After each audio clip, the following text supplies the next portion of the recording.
5, 4, 3, 2, 1.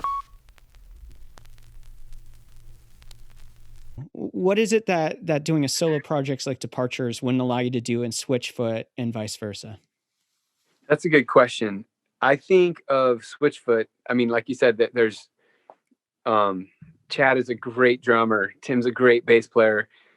We've got guitars and amps and Drew and Jerome and all these things. I feel like when there's a disco ball and a smoke machine and lights and pyro or something, it's really hard to have a song that feels like a confession.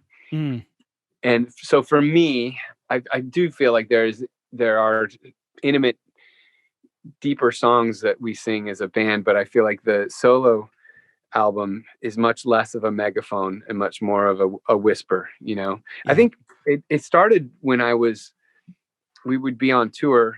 There used to be these things called concerts, and there'd be thousands of people. And after I remember the show, them vaguely. You remember? It's foggy, but I think I remember. It was wild. I can't even think about how it happened now, but it did happen. And after the show, I would still want to play more music. I'd have more music left in me. And so I'd go in the parking lot, or the bar, or the coffee shop, or whatever was down the street. And I'd send out a tweet, whoever wants to come. I so cleverly named them after shows. Yeah. And I loved it. The after show became this way to just an acoustic guitar, just butcher a Bob Dylan song or play a new song that I'd never played anyone, you know?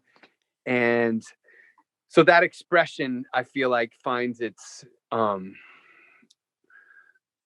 the completion of its longing in these solo albums, where it feels like it's me late at night here at the studio with an acoustic guitar trying to play the after show, albeit to myself.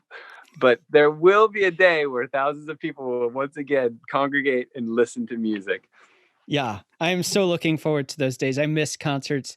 I'm like longing for those moments of commonality, of shared moment, of shared experience. And like, I think back to a couple years ago, I saw Coldplay.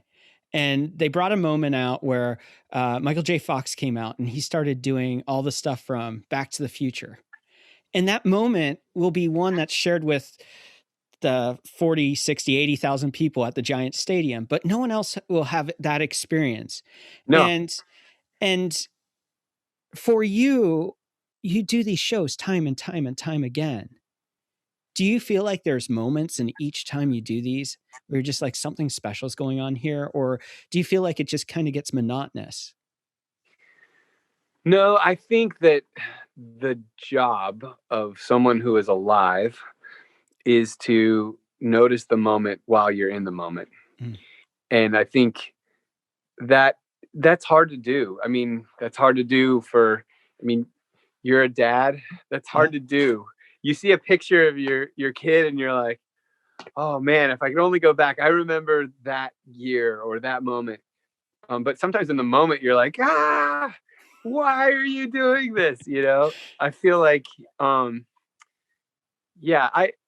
I had the privilege of seeing Elliott Smith at a tiny place in Nashville. And right before he went on stage, the power went out because of an electrical storm. And so everyone's in the club, the promoter comes out on stage and without a microphone or anything, just says, everyone, you know, calm down. We'll just sit here and see if the power comes back on. There's no lights. Everyone's just kind of standing in the dark talking.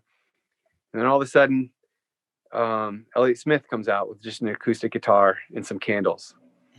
And I will never forget it for the rest of my life, because I realized that I had come to see a hero of mine be a hero, and that for a hero to be a hero, there has to be something that goes wrong.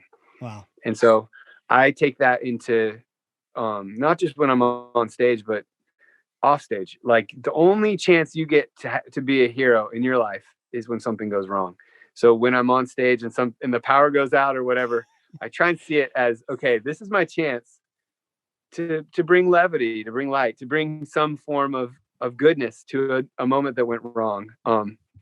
And so that's always my goal, is to look for the moment.